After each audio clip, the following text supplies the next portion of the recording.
ஒரு தரமான கொரியன் பேய் படம். ஆனா அதுல வர பேய் கொரியன் கிடையாது, ஜாப்பனீஸ். புதுசா இருக்குல்ல. இப்ப ரீசெண்டா 2024ல ரிலீஸ் ஆன எக்ஸுமாங்கிற படத்தை இன்னைக்கு பார்க்கலாம். படத்தோட ஸ்டார்டிங்லயே பேய் ஓட்டுற 2 பேர் லாஸ் ஏஞ்சலஸ்ல இருக்கிற ஒரு ஹாஸ்பிட்டலுக்கு வந்திருக்காங்க. அங்க பிறந்த ஒரு சின்ன குழந்தை பிறந்ததுல இருந்து இப்ப வரைக்கும் நிப்பாட்டாம அழுதுகிட்டே இருக்குன்னு என்னென்னமோ ட்ரீட்மெண்ட்லாம் பண்ணி பார்த்து சரி பண்ண முடியாம கடைசியில இயற்கைக்கு அப்பாற்பட்டு ஏதாவது இருக்குமோன்னு தான் இவங்களை கூப்பிட்டு விட்டுருக்காங்க. அம்மா உட்பட மத்த எல்லாரையும் வெளியில் நிக்க சொல்லிட்டு ஹீரோயினும் கூட இருக்கிறவன் ஹீரோயினோட அசிஸ்டன்ட், இவனோட அடையாளத்துக்கு டாட்டோன்னு சொல்லலாம், 2 பேரும் சேர்ந்து ஒரு சில மந்திரத்தெல்லாம் ஓதி பார்க்க இந்த பிரச்சனை உங்க குழந்தைக்கு மட்டும் இல்ல, குழந்தையோட அப்பாவுக்கும் குழந்தையோட தாத்தாக்குமே இது இருந்திருக்கும்னு சொல்ல பதில் எதுவும் பேச முடியாம அமைதியா இருக்காங்க. அதுக்கப்புறம் தான் குழந்தையோட அப்பாவை பாக்குறதுக்கு ஹாஸ்பிட்டல்ல இருந்து கிளம்பி போக வீடு செம்ம பெருசா இருக்கு. நல்ல வசதியான ஆள் தான். குழந்தையோட அப்பா பேரு பார்க். எனக்கு ஒரு மூத்த அண்ணா இருந்தான். மனநல சரியில்லாம இருந்தனால மென்டல் ஹாஸ்பிட்டல்ல இருந்தான். ஆனா அப்ப அவன் சூசைட் பண்ணிக்கிட்டான். அதுல இருந்துதான் என் குடும்பத்துக்கு இந்த மாதிரி பிரச்சனை தொடர்ந்து வந்துட்டே இருக்கு. என் குழந்தை பிறந்ததுல இருந்து அழுதுட்டே இருக்கு. கண்ணு மூடி நிம்மதியா தூங்க கூட முடியல. யாரோ கத்துற மாதிரி எனக்கு கேக்குது, யாரோ பின்தொடர்ற மாதிரி இருக்குங்கிற மாதிரிலாம் சொல்ல உங்க வீட்டுக்குள்ள வந்தப்பவே நான் அதை ஃபீல் பண்ணேன். ஒரு நிழல் தெரிஞ்சது. அது கண்டிப்பா உங்க தாத்தாவோடது தான். அவரை புதைச்சு வச்ச இடத்துல அவருக்கு ஏதோ ஒரு டிஸ்கம்ஃபர்ட். அதை சரி பண்றதுக்காக தான் உங்களை பின்தொடர்ந்து வந்துட்டு இருக்காரு. 100% நான் அடிச்சு சொல்லுவேன் இதுதான் காரணமா இருக்குங்கிற மாதிரி சொல்ல இதுக்கு நான் என்ன பண்ணணும்னு பார்க் கேட்டா, காசு செலவு பண்ணி ஆட்களை ஹையர் பண்ணுங்க, என்னால தனியால இதை பண்ண முடியாதுன்னு சொல்ல பல்கான அமௌண்ட் தான் பேசியிருக்காங்க. அதனால ஹீரோயின் கூட சேர்ந்து ஹீரோ அண்ட் டீமும் இறங்குது. கொரியால இருக்க பார்க்கோட பாட்டி கலரைக்கு தான் வந்திருக்காங்க. அங்கே நம்ம வயசான ஹீரோ அந்த மண் எடுத்து வாயில வச்சு பாக்குறாரு. ஏன்னா மண்ணை பத்தி இவருக்கு ரொம்ப நல்லா தெரிஞ்சிருக்கு போல. எங்க புதைக்கணும், எங்க வீடு கட்டணும், அந்த மாதிரி நிறைய விஷயம் இவருக்கு தெரியும். ரொம்ப எக்ஸ்பீரியன்ஸான ஆள் கூட. அவரு அதை நக்கி பார்த்துட்டு ஓகேன்னு அப்ரூவல் கொடுக்க தோண்டி பார்த்து பாட்டியோட எலும்பு கூட்டை எடுத்து வெளியில வச்சு பார்க்கும்போது தான் தெரியுது அவங்களோட பல் செட்டை காணும். என்னன்னு பார்த்தா பேரப்புல தான் பாட்டியோட ஞாபகம் எப்பவுமே தன்னை விட்டு போயிடக்கூடாதுங்கிறதுக்காக ஞாபக மருத்துவமா இருக்கட்டும்னு அதை எடுத்து வச்சிருக்கான். பாட்டியோட ஞாபகம் நம்ம மனசுல இருந்தா போதுங்கிற மாதிரி சொல்லி பல் செட்டை பாட்டி உடம்புக்குள்ள வச்சு எலும்பு கூட்டை எரிச்சிடுறாங்க. அதுக்கப்புறமா குழந்தையோட உடம்புல ஏதாவது முன்னேற்றம் இருக்கா, அழுக நின்னுச்சான்னு பார்த்தா இன்னும் அழுதுட்டு தான் இருக்கு. முதல் டைம் வீட்டுக்குள்ள வந்தோடனே தாத்தாவோட நிழல பார்த்துதான் ஹீரோயின் சொன்னனால சரி தாத்தாவோட கல்லறைக்கு போய் பார்க்கலான்னு காடு மேடெல்லாம் கடந்து ஒரு மலைப்பகுதிக்கு போறாங்க. அப்ப ஹீரோ கிட்ட பார்க்க ஒரு கண்டிஷன் வைக்கிறான். பாட்டியோட கல்லறையை திறந்து அவங்களோட எலும்பு கூட்டை எரிச்ச மாதிரி தாத்தாக்கு பண்ணக்கூடாது. தாத்தாவோட கல்லறையை தோண்டி எடுத்த உடனே பெட்டியோட எரிச்சிடணும், அதுவும் உடனே பண்ணிடணுங்கிற மாதிரி சொல்ல ஹீரோவும் சரின்னு சொல்லிதான் எல்லாரும் மலை ஏறி போறாங்க. போற வழியிலேயே ஹீரோயின் நிறைய நரியெல்லாம் பார்க்க இடமே ரொம்ப வினோதமா இருக்கு. சரி இங்கதான் இப்படி இருக்குன்னு பார்த்தா கல்லறையில அவரோட பேர் எழுதி வைக்க வேண்டிய கல்லுல கூட ஒரு பேர் இல்ல. பேரே இல்லாம வெறும் நம்பர்ஸ் மட்டும் தான் இருக்கு. அந்த மண்ணை நக்கி பார்த்த ஹீரோ அதை உடனே துப்பிட்டு பார்க்கிட்ட கண்டிப்பா என்னால இது பண்ண முடியாது, நடுக்கல்ல பேரு கூட இல்ல, எதை தோண்டி எடுக்கிறோன்னே தெரியாம எடுத்தா உங்களுக்கும் பிரச்சனை எங்களுக்கும் பிரச்சனைன்னு முடியவே முடியாதுன்னு போயிட கன்வின்ஸ் பண்ண ட்ரை பண்ணாலும் கன்வின்ஸ் ஆகல. அபார்ட்மெண்ட்டுக்கே போயிடுறாங்க. பார்க்குக்கு இதுக்கு முன்னாடியே 2 குழந்தை அபார்ட் ஆகி 3ஆவது இந்த குழந்தை பிறந்ததுல இருந்தே அழுதுட்டு இருந்திருக்கு. ஒருவேளை நீங்க பண்ணலன்னு சொன்னா வேற ஒருத்தரை வச்சு அந்த இடத்த தோண்டி நாங்க இதை பண்ணதான் போறோம். ஏன்னா அவன் கொடுக்குற அமௌண்ட் அந்த அளவுக்கு இருக்கு. ஒருவேளை தோண்டி எடுக்கிறது ரொம்ப ஆபத்தா இருந்ததுன்னா நம்ம பண்ண வேண்டிய சடங்கெல்லாம் பண்ணிட்டு தோண்டி எடுக்கலாங்கிற மாதிரி ஹீரோயின் சொல்ல பணத்துக்காக இல்லைனாலும் அந்த குழந்தைக்காக பண்ணிதான் ஆகணுங்கிற முடிவுக்கு வராரு ஹீரோ. அடுத்த நாள் எல்லாரும் அங்கே போய் ஹீரோயின் தன்னோட டீமோட அங்கே ஒரு பெரிய சடங்கு நடத்தி முடிக்க அதுக்கப்புறம் கல்லறையை ஒரு 4 பேர் சேர்ந்து தோண்ட ஆரம்பிக்கிறாங்க. கல்லறை பெட்டியை தோண்டி எடுத்து வண்டியிலையும் ஏத்தியாச்சு. தோண்டிட்டு இருந்த வேலையாட்கள்ல ஒருத்தன் காலு கீழே பாம்பு போறத பாக்குறான். பாம்பை பார்த்தோன்னே யாரா இருந்தாலும் அடிச்சு கொள்ளதான்னு பாப்பாங்க. அதே மாதிரிதான் இவனும் குத்துறான். ஆனா பாம்போட தலைக்கு மாறா அந்த இடத்துல ஒரு பொண்ணோட தலை இருக்க மாதிரி இருக்கு. ஒரு செகண்ட் தான் காட்டுறாங்க, அதுக்கப்புறம் என்னாச்சுன்னு காட்டல. போற வழியில செம்ம மழை. இந்த மாதிரி மழை பெய்யும் போது கண்டிப்பா கல்லறையில இருந்து தோண்டி எடுத்த பெட்டியை எரிக்க கூடாது, அபசகுணம்னு சொல்லி பொணங்கள் வைக்கிற இடத்துல கல்லறையை பத்திரமா நாங்க வச்சிருக்கோம், மழை நின்ன மேல் எரிச்சுக்கலாமான்னு பார்க்கிட்ட கேட்க பார்க்கும் சரின்னு சொல்லிடுறான். ஆனா அவங்க குடும்பத்துக்கே ரொம்ப பீதியா இருக்கு. என்னானாலும் சவப்பெட்டியை திறந்துடவே கூடாதுங்கிற மாதிரி பயந்துட்டு இருக்காங்க. கட் பண்ணா சவப்பெட்டியெல்லாம் வைக்கிற ஒரு இடத்துல இந்த பெட்டியையும் கொண்டு வந்து வைக்க ஹீரோ மட்டும் அங்கிருந்து ஒரு ஜாப்பனீஸ் கோயில் வர வழியில பாத்திருப்பாரு. அங்கே போறாரு. பார்க்கோட தாத்தாவை புதைச்சது ஒரு கொரியன் கிடையாது, ஒரு ஜாப்பனீஸ் மாங்க். தாத்தா இந்த நாட்டுக்கே ரொம்ப நல்லது பண்ணதுனால கண்டிப்பா அவர் இந்த இடத்துல தான் புதைச்சி ஆகணும்னு ரொம்ப தீர்மானமா சொன்னதா சொல்லியிருப்பாங்க. அதனாலதான் அந்த கோயிலுக்கு போய் அங்க இருக்கிறவர்கிட்ட கேட்க அவர் ரொம்ப பணக்காரருங்கிறதுனால உள்ள நிறைய புதையல் தங்கம் அது இதுன்னு இருக்கும்னு நிறைய ரூமர்ஸ் பரவுச்சு. அதை திறக்கிறதுக்கு நிறைய பேர் ட்ரை பண்ணாங்க. அதுக்கு யூஸ் பண்ண வெப்பன்ஸ் எல்லாம் கூட இங்கதான் இருக்குன்னு காட்ட ஹீரோவும் அதெல்லாம் பாக்குறாரு. இந்த பக்கம் இவர் இதெல்லாம் பேசிட்டு இருக்க அதே சமயம் இந்த ரூமரை கேள்விப்பட்டேன். சவப்பெட்டி வச்சிருக்கிற இடத்துல இருக்கிற ஒருத்தன் சுத்தி எடுத்துட்டு வந்து அதை ஓபன் பண்ண ட்ரை பண்றான். கரெக்டா அந்த இடத்துக்கு டாட்டூவும் ஹீரோயினும் இங்க வந்து ஓபன் பண்ண வேண்டாம்னு சொல்லும் போது அவன் ஓபன் பண்ணிட சரட்டுன்னு அதுக்குள்ள இருந்து என்னமோ வெளியில போகுது. அடுத்த செகண்டே ஹீரோயின் மூக்குல இருந்து ரத்தம் வடிய ஹீரோயினும் மத்த எல்லாரும் ஹாஸ்பிட்டல்ல இருக்காங்க. சவப்பெட்டியில இருந்து கொடூரமா வெளியில ஏதோ வந்திருக்கு. இத பத்தி உடனே அவங்க ஃபேமிலி கிட்ட சொல்லி ஆகணும்னு இவங்க பேசிட்டு இருக்க கட் பண்ணா பார்க்கோட வீட்டுல அவரோட அப்பா வீல் சேர்ல உட்கார்ந்தபடியே ஜன்னலை பாத்துட்டு இருக்க. அப்பா வந்துட்டீங்களான்னு சொல்றாரு. ஜன்னலை திறடா, நான் தான் வந்துட்டேன், ஓபன் பண்ணு அப்படின்னு ஏதோ ஒரு உருவம் திறந்து விட்டு கேட்டா அடுத்த செகண்ட் உள்ள வந்து அங்க இருக்கிற டேபிள் மேல ஏறி எல்லாமே சாப்பிடுது. அதுவும் அங்க இருக்கிற கண்ணாடி வழியா பார்த்தாதான் நமக்கே தெரியுது. அது சாப்பிட்டது பத்தாதுன்னு வீல் சேர்ல இருக்கிறவரோட இதயத்தை புடுங்கி சாப்பிட்டுட்டு கீழே டான்ஸ் ஆடிட்டு இருக்கிற இன்னொரு பாட்டியோட இதயத்தையும் பிடிச்சி சாப்பிட இது எப்படியாவது தடுத்து நிப்பாட்டணும்னு ஹீரோயின் டாட்டூவா நல்லா கட்டி போட்டு அசிஸ்டண்ட பிடிக்க சொல்லிட்டு ஏகப்பட்ட மந்திரம் எல்லாம் பண்ணி அந்த ஆத்மாவை இந்த உடம்புக்குள்ள அடக்கிடலான்னு ட்ரை பண்றா. உடம்புக்குள்ள ஆத்மா வருது. உனக்கு என்ன வேணும்னு கேட்டா என்னோட வாரிசுன்னு சொல்லிட்டு அடுத்த நிமிஷமே அங்கிருந்து போயிட பயங்கரமா ரத்தம் வாந்தி எடுக்கிறான். இது உடனே பார்க்குக்கு சொல்லணும்னு ஹீரோ பார்க்குக்கு போன் பண்ணி என்ன நடந்தாலும் கதவை திறக்காத, சவப்பெட்டி ஓபன் ஆயிடுச்சு, அதனால யார் வந்தாலும் கதவை திறக்காத, பத்திரமா இருன்னு சொல்ல அதே சமயம் கதவை தட்டுறாங்க. யாருன்னு கேட்டா வந்திருக்கிறது ஹீரோ. ஒரு நிமிஷம் இவனுக்கே குழப்பமா இருக்கு. என்னடா போன்ல பேசிட்டு இருந்தாரு இப்ப கதவை தட்டுறாரு அப்படின்லாம் குழம்பி போயிருக்க. போன்ல பேசுற ஹீரோவும் சொல்றத கேளு, வந்திருக்கிறது நான் கிடையாது, கதவை திறக்காத, அதுக்கு பதிலா ஜன்னலை திறன்னு சொல்ல இவனும் ஜன்னலை திறக்கிறான். ஆனா இவ்வளவு நேரம் போன்ல பேசிட்டு இருந்தது தான் அந்த ஆத்மா. ஹீரோ ரிசப்ஷன்ல வேற கீ வாங்கி கதவை திறந்துட்டு உள்ள வந்து பார்க்க ஆத்மா ஆல்ரெடி இவரோட உடம்புக்குள்ள இறங்கிடுச்சு. மிலிட்டரி ஜெனரல் மாதிரி சல்யூட் பண்ணிட்டு ரொம்ப வரப்பா இருக்கான். அப்ப சடனா ரத்த வாந்தி எடுக்க அதுக்கப்புறம் லிட்டர் கணக்குல தண்ணி குடிக்கிறான். சவப்பெட்டி ஓபன் ஆயிடுச்சு. இதுக்கப்புறம் என்ன பண்ணலாங்கிற மாதிரி ஹீரோ பேச்சு கொடுக்க அதுக்கு எதுவும் பதில் சொல்லாத அவன் நரி புலியோட முதுகெலும்ப உடைச்சிருச்சுங்கிற மாதிரி பதில் சொல்லிட்டு அவனோட கழுத்தை அவனே திருப்பி உடைச்சுக்கிறான். ஆனா கண்ணாடி வழியா பார்த்தாதான் தெரியுது தலையை திருப்பி கொலை பண்றது அந்த ஆத்மா. பார்க்கோட குடும்பத்துல 3 பேர் அவுட். அதனால வெளியூர்ல இருக்கிற பார்க்கோட ஆன்ட்டிக்கு போன் பண்ணி நடந்த எல்லாத்தையும் சொல்லி குழந்தைக்கு இந்த மாதிரி இருக்கு, நீங்க பெர்மிஷன் கொடுத்தா உடனே எரிச்சிடலாங்கிற மாதிரி கேட்க கொஞ்சம் யோசிச்சக்கு அப்புறம் அவங்களும் சரின்னு சொல்லிடுறாங்க. Just miss.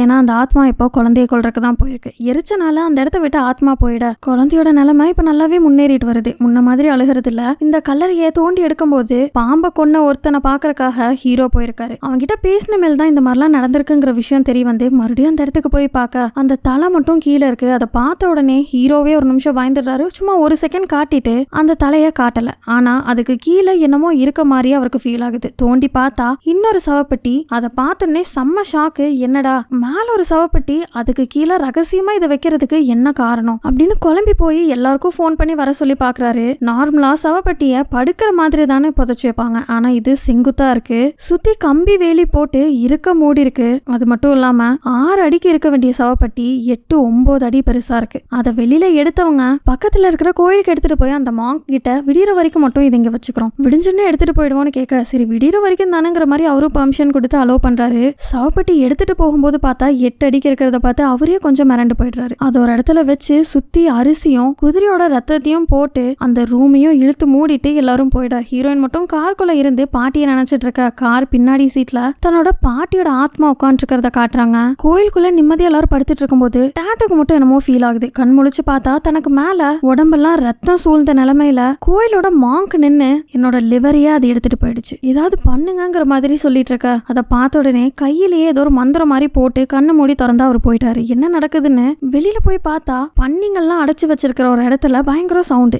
ஏதோ ஒண்ணு அந்த மாங்கோட தலையை இப்பதான் பிச்சு போட்டுட்டு இருக்கு. கூடவே அங்க இருக்கிற பன்னி எல்லாம் கிழிச்சு கிழிச்சு போட்டிருக்கு. இது தெரிஞ்சோடனே ஹீரோயின் கிட்ட போய் சொல்ல அந்த ரூம் திறந்துட்டு உள்ள போய் பார்த்தா சுத்தியும் அரிசி போட்டனால பெட்டியை மேல பொழந்துக்கிட்டு சீலிங் ஓபன் பண்ணி அது வெளியில வந்திருக்கு. நான் போய் எல்லாரையும் எச்சரிக்கை பண்றேன்னு டாட்டூ அங்கிருந்து போயிட ஹீரோயின் அங்க இருக்கும் போதே 8 அடிக்கு ஒரு உருவம். யார் நீ, மனுஷியா அப்படிங்கிற மாதிரி கேட்க உஷாரான ஹீரோயினும் இல்ல நான் உங்களோட அடிமை அப்படிங்கிற மாதிரி மண்டிடுறா. என்னோட அடிமையா, எனக்கு பிடிச்ச ஸ்வீட் ஃபிஷ்ஷும் மெலனும் கொண்டு வந்தியான்னு கேட்க பயந்துட்டே இல்லங்கிற மாதிரி சொல்றா. ஆனா சீலிங் வழியா பேய் ஆல்ரெடி பாத்துருச்சு. நீ ஒரு மனுஷி அப்படின்னு சொல்ல கதவை திறந்துட்டு ஓடுறா. கரெக்டா அந்த இடத்துக்கு டாட்டூ வந்து ஒரு இரும்பு ராடை வச்சே குத்தினாலும் அதுக்கு எதுவுமே ஆகல. அவன் அப்படியே அலேக்கா தூக்கி வயிற்று பகுதியில கையை விட்டு கிழிச்சு அவனை தூக்கி போட்டுட்டு அடுத்த டார்கெட்டா ஹீரோயின் கிட்ட நெருங்கி வர ஹீரோயினுக்கு பின்னாடி ஒரு சில சிலையும் கல்வெட்டு மாதிரி இருக்கு. அதை பார்த்த உடனே அப்படியே வழிபடுது. அப்போ அதோட உடம்பு ஃபுல்லா எரிஞ்சு வானத்துல நெருப்பு பால் அப்படியே ரவுண்ட் அடிச்சா எப்படி இருக்கும் அந்த மாதிரி ரவுண்ட் அடிச்சிட்டு இருக்க. அந்த இடத்துக்கு ஹீரோவும் அவரோட அசிஸ்டன்ட்டும் இதை வந்து பாக்குறாங்க. ஹீரோயினுக்கு மட்டும் இல்லாம ஹீரோக்கும் ஒரு சில விஷயம் வருது. அது என்னன்னு இப்ப சரியா புரியல. உயிருக்கு போராடிட்டு இருக்க டாட்டுவா உடனே ஹாஸ்பிட்டல் கூட்டிட்டு போய் அட்மிட் பண்ணிட்டு ஹீரோவும் ஹீரோயினும் பேசும்போதுதான் ஒரு விஷயம் தெரிய வருது. யூஸ்வலா பேய் பிசாசுனா அதுக்கு எந்த விதமான நிழல் இருக்காது, அதோட காலடி தடம் இருக்காது. ஆனா நேத்து நாம பார்த்ததுக்கு காலடி தடம் இருந்துச்சு, கூடவே நிழல் இருந்தது. கண்டிப்பா இது ஏதோ ஒரு ஆப்ஜெக்ட் மூலியமா ஒன்னு சேர்ந்துதான் செயல்பட்டு இருக்கு. இல்லனா எந்த ஒரு ஆத்மாவாலையும் இந்த மாதிரி நடந்துக்க முடியாதுங்கிற விஷயத்த ஹீரோயின் சொல்ல டாட்டூவோட உயிருக்கு எந்த பாதிப்பும் இல்ல. ஆனா முதுகு தண்டுல ஏதோ பிரச்சனைங்கிற மாதிரி டாக்டர் சொல்லிட்டு போறாங்க.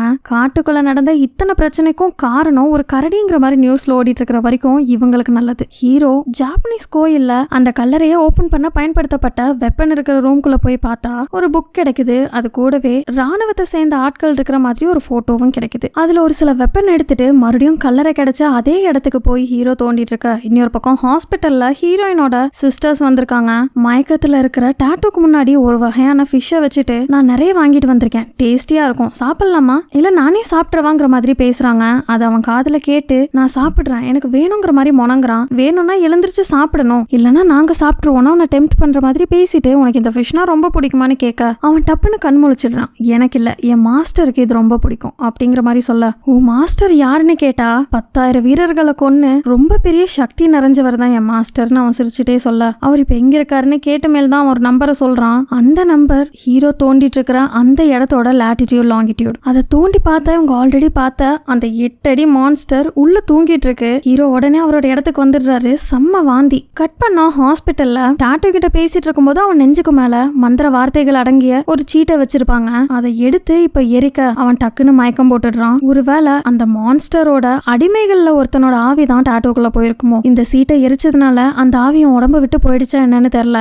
ஹீரோ கிட்ட அசிஸ்டன்ட்டும் அந்த இடத்துக்கு நீங்க எதுக்கு மறுபடியும் போனீங்க, உங்க உயிருக்கே ஆபத்தா இருக்குமேன்னு கேட்டா என் மண்டைக்குள்ள ஒரே ஒரு விஷயம் தான் ஓடிட்டு இருக்கு. இப்ப நாம எடுத்திருக்கிற இந்த ஆத்மாக்கும் இதுக்கு முன்னாடி எடுத்த பார்க்கோட ஆத்மாக்கும் என்ன சம்பந்தம்? பார்க்கோட உடம்புல இருந்துட்டு அந்த ஆத்மா ஏன் அந்த மாதிரி ஒரு புதிரை சொல்லிருக்கணும்? நரி புலியோட இடுப்பு எலும்ப உடைச்சிருச்சா? இதுக்கு என்ன அர்த்தங்கிற மாதிரி ஹீரோ குழம்பிட்டு இருக்காரு. பேசாம நாம லாஸ் ஏஞ்சலஸ்க்கே போயிடலாம், இங்க இருந்தா நமக்கு ஆபத்துன்னு கூட முடிவெடுக்கிறாங்க. ஆனா இல்ல, அது இந்த மாதிரி வெளியில இருந்ததுன்னா இங்க இருக்கிற எல்லாருக்கும் ஆபத்தாயிடும், கண்டிப்பா இதை நாம முடிச்சே ஆகணுங்கிற மாதிரி ஹீரோ சொன்னா அதை நம்மளால அழிக்க முடியாது, வேணா அது இருக்கிற இடத்துல இருந்து வெளியே கொண்டு வந்து அதை பத்தின உண்மை ஏதாவது நமக்கு தெரியுதான்னு பார்க்க முடியும் அப்படிங்கிற மாதிரி ஹீரோயின் சொல்ல, திரும்ப திரும்ப அந்த ஆத்மா அங்கேயே போய் இருக்குன்னா அதுக்கு கீழே கண்டிப்பா ஏதோ ஒரு விஷயம் இருக்கும், அதை தோண்டி பார்த்தா நமக்கு உண்மை எல்லாம் தெரிஞ்சிருங்கிற மாதிரி இருக்கா. ஹாஸ்பிட்டல்ல டாட்டூ ஒரு மாதிரி துடிக்கிறான். டாக்டர்ஸ்லாம் வந்து செக் பண்ணி பார்க்கும்போது இவங்க ஒரு விஷயத்த நோட் பண்றாங்க. இவனோட உடம்பு ஃபுல்லா மந்திர வார்த்தைகள் அடங்கிய டாட்டூ இருக்கும். ஆனா அந்த ஆத்மா வயிற்றுல ஒரு பகுதியில கிழிச்ச இடத்துல மட்டும் டாட்டூ இருக்காது. அப்படின்னா மந்திர வார்த்தை இருக்கிற டாட்டூ நல்லாவே ஒர்க் ஆகுதுன்னு சொல்லி இவங்க உடம்பு ஃபுல்லா முகத்தை கூட விடாம அங்கே கூட அந்த டாட்டூவை போட்டுட்டு மறுபடியும் அந்த இடத்துக்கு போறாங்க.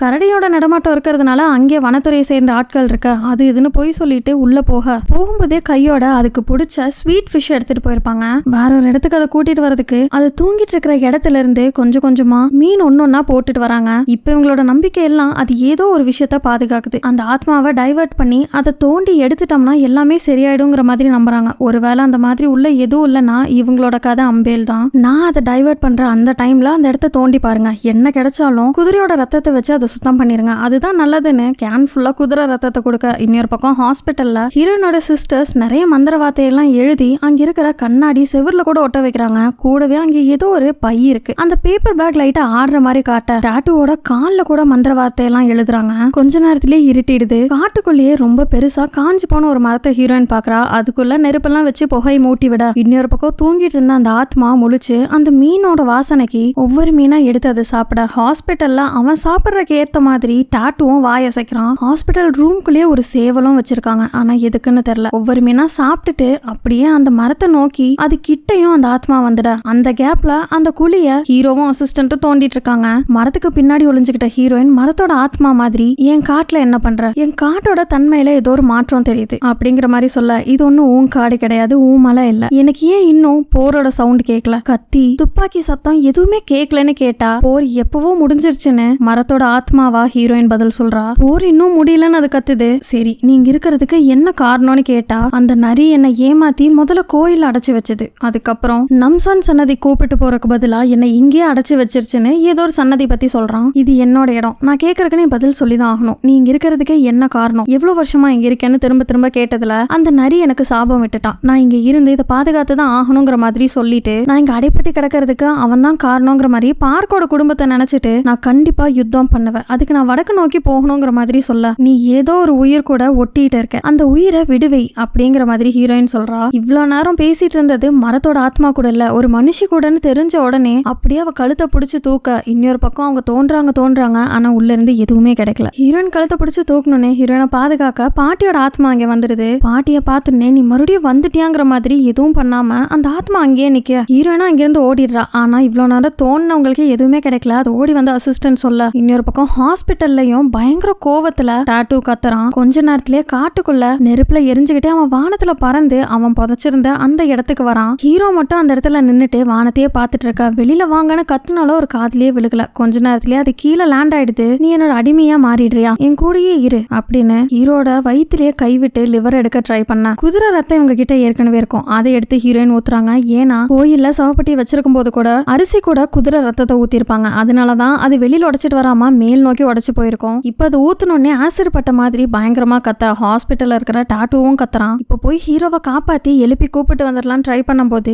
அசிஸ்டன்ட்டையும் ஹீரோயினோட கழுத்தையும் பிடிச்சி அப்படியே தூக்க இவனோட பிளாஷ்பேக் இப்பதான் உங்களுக்கு தெரிய வருது. ரொம்ப வருஷத்துக்கு முன்னாடி இவர் மிலிட்டரியில இருந்திருக்காரு. அப்ப கிட்டத்தட்ட 10,000 பேருக்கும் மேற்பட்ட ஆட்களை கொன்னு குவிச்சதுனால ஆப்போசிட் பார்ட்டி இவங்க கூட யுத்தம் பண்ண அவங்க எப்படியோ இவரை பிடிச்சி தலைய துண்டா வெட்டிடுறாங்க. ஆனாலும் இது பத்தாதுன்னு இவரோட இரும்பு வாழையே ஒரு ஸ்டெபிலிட்டிக்காக உடம்புக்குள்ள விட்டு அவரோட தலையும் தூக்கி மேல வச்சு இவரோட ஹெல்மெட் கவசம் அது இதுன்னு எல்லாமே போட்டு விட்டு மந்திர வார்த்தையெல்லாம் ஓதி சாப விட்டு புதைச்சிருக்காங்க. அதனாலதான் இரும்புல அதாவது கடப்பாறையில குத்தியே இந்த ஆத்மாக்கு எதுவும் ஆகல. யூஸ்வலா தண்ணிக்கும் நெருப்புக்கும் செட் ஆகாத மாதிரி இரும்புக்கும் மரத்துக்கும் செட் ஆகாது. இத கண்டுபிடிச்ச ஹீரோ மேல அவங்க கழுத்தை நெரிச்சிட்டு இருக்கும் போதே கிட்ட இருக்கிற மர கைப்பிடி எடுத்து அவன் கால்லயே ஒரு குத்து. அது அவனுக்கு வலிக்குது. ஹாஸ்பிட்டல்ல இருக்கிற டாட்டூக்குமே இது வலிக்குது. இது தெரிஞ்ச உடனே அந்த மரத்துல ஆல்ரெடி குதிரை ரத்தம் பதிஞ்சிருக்கும். அதை இன்னும் நல்லா தேய்ச்சி விட்டு உடம்புல குத்த அவனுக்கு பயங்கரமா வலிக்குது. ஹாஸ்பிட்டல்ல பார்த்தா டாட்டூவோட வாயில இருந்து கருப்பு கலர்ல ரத்தம் வருது. அதை பார்த்தோன்னே சிஸ்டர் சேவலோட கழுத்தை இருக்க போக அறுக்காத பாரு கருப்பு கலர்ல ரத்தம் வருதுன்னு சொல்றாங்க.